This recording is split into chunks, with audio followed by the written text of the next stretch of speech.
Hello everybody, welcome back to Kashish Teachings, and today we are gonna start the new topic, which is sublimation and deposition, and this is the last topic as the chapter number 1 of physics is completed in this video. So let's get started with sublimation. Before I teach you sublimation, I want to tell you that in the previous video we have done evaporation and freezing in detail. Now coming toward the sublimation. Now what do you mean by sublimation? Let's see the definition. Sublimation is the process in which a solid is heated directly changes into its vapor state without first changing into liquid. So here it is saying that sublimation process is that process if the solid is heated, it directly changes into vapor state. Okay, without first changing into liquid, as we can see in the ice. So first we have to melt the ice, then it will convert into liquid, which is water, and then when we heat that water, so it will form steam or vapor or gas state. Okay, so here it is the process, the sublimation gives that process from which you can just take the solid, heat it up, and it will directly change into vapor state without first changing into liquid. So this process is called sublimation. Now deposition or solidification. It is a process when a vapor or gas, vapor and gas are both same, on cooling changes directly into a solid without first changing into liquid. So here the deposition is the vice versa of sublimation. So here it is a process when vapor directly changes into solid without changing into liquid. So this process is called deposition or solidification.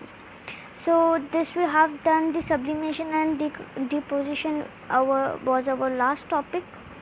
So I hope कि आपको explain अच्छे से आ गया होगा. मैं आपको एक और बार समझा देती हूँ that what is the decomposition and sublimation. अब सब्लिमेशन वो प्रोसेस होता है जिसमें सॉलिड जो है डायरेक्ट हीट होता है. हम सॉलिड को हीट करते हैं और फिर वो डायरेक्टली चेंज हो जाता है वेपर स्टेट में. Okay, without first changing into liquid. Liquid में चेंज नहीं होता, बस सॉलिड को हीट करने के बाद directly changes into gas. Okay, और लिक्विड में पहले चेंज नहीं होता है. तो इस प्रोसेस को क्या बोलते हैं हम? सब्लिमेशन. ना अगर हम इसका वाइस वर्सा देखें तो वाइस वर्सा में आता है डिपोजिशन और सॉलिडिफिकेशन.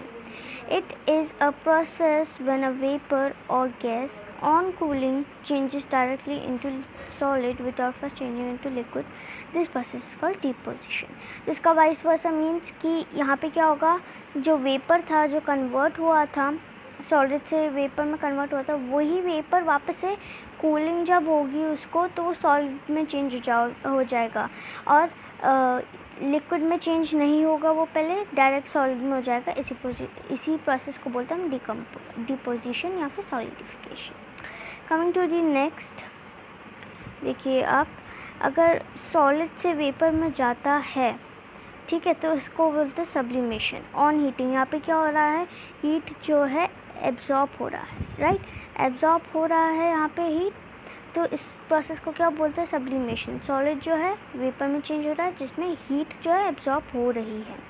अब वेपर जो है, वेपर अगर सॉलिड में चेंज होता है तो डिपोजिशन होता है, यानी यहाँ पे एब्जॉर्ब जो हीट इज़ नॉट एब्जॉर्ब्ड. ठीक है, यहाँ पे हीट जो है एब्जॉर्ब नहीं है. तो आई होप आपको ये समझ में आ गया होगा थ्रू डायग्राम. जो हमारा ये होता है सॉलिड जब वेपर में चेंज होता था उस प्रोसेस को बोलते हैं सब्लिमेशन, जिसमें हीट जो है एब्जॉर्ब होती है. और वेपर जब सॉलिडिफिकेशन में जाता है तो उस प्रोसेस को बोलते हैं डिपोजिशन, जिसमें कूलिंग जो हीट एब्जॉर्ब हो रही होती है या सब्लिमेशन में वो नहीं होती है. Now coming to the next, तो अभी हम एग्जांपल देख लेते हैं. For example, when camphor is heated they directly changes into their vapors, and when their vapors are cool they change into solid. तो यहाँ पे क्या होता है, कूलिंग और हीट की, यहाँ पे कूल और हीट की सारी चीज़ें होती है. कूल और हीट ही डिसाइड करता है कि ये चेंज होगा या नहीं होगा. ओके तो इसमें कैम्फर में क्या हुआ, कैम्फर जो हुआ वो पहले हीट हुआ और फिर बदल गया वेपर्स में. तो जो वेपर्स है उसको कूल किया तो किस में बदल गई, वो बदल गई सॉलिड में. तो बस आज के लिए इतना ही, और हमारा जो चैप्टर है वो कंप्लीट हो चुका है. Thank you. Subscribe, like, share, and if have any question ask in comment box. PDF link in description. Check it now. तो कुछ अब नेक्स्ट वीडियो में हम पढ़ेंगे केमिस्ट्री का chapter number 1 which is matter. उसमें अलग चीज़ें होती है और फिजिक्स के चैप्टर में अलग चीज़ें होती हैं. तो meet you in the next video. Till then take care, bye bye, and subscribe, like, share करना ना भूलिएगा. If you have any question ask in comment box. PDF link in description. Check it now. Thank you.